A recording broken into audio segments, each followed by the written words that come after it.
It's hard to believe, but this coming Friday, we're going to mark 100 days of this new administration and this Congress. So I just want to take a few minutes ahead of President Biden's remarks tomorrow to reflect on what we have been able to do so far and what I will be focused on in the weeks and months ahead to help Washington State workers and families and communities recover from this pandemic and come back even better. Our state has now been dealing with COVID-19 for well over a year since we had the first reported case on January 21st, 2020. And from the beginning, I have been fighting nonstop to get Washington State the information and the resources that we needed, from test kits to PPE and so much more. And I can't tell you what a relief it is to have a president and a vice president and a Democratic majority who take this pandemic seriously. And I'm glad that in the American Rescue Plan, we were able to take big leaps forward when it comes to some of the most pressing needs, like getting vaccines out to our communities and into arms, helping our schools reopen safely and stay open, supporting our small businesses, sending direct relief to families from economic impact payments to the expanded child tax credit, making healthcare more affordable, and stabilizing our childcare sector so we can make it a little easier for families and especially our essential workers to navigate work and homes in this incredibly hard time.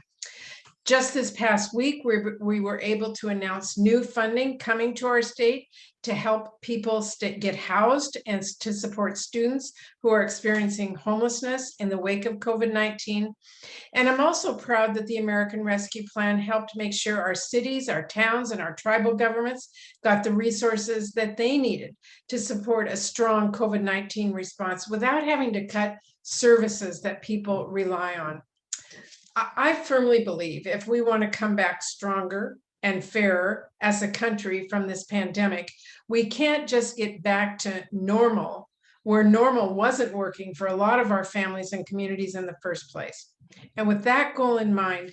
the work is really just getting started. So I'm really looking forward to now hearing ideas from President Biden tomorrow night on topics I've been focused on for a really long time, like making sure quality childcare is within reach of every family, finally ensuring that every worker in the United States has paid leave, and making healthcare a right, not just a privilege, and building on our efforts to lower healthcare costs,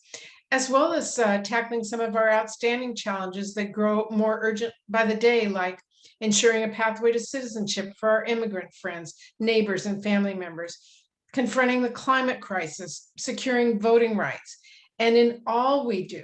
reckoning with the entrenched and deadly presence of systemic racism in our laws and in our institutions. I have heard from so many people across our state in the last year about how tough things are, but I've also heard many, many stories about friends and neighbors looking out for each other and helping each other through this crisis. So I'm grateful for each of you who's decided this past year to say, we are in this together rather than you're on your own.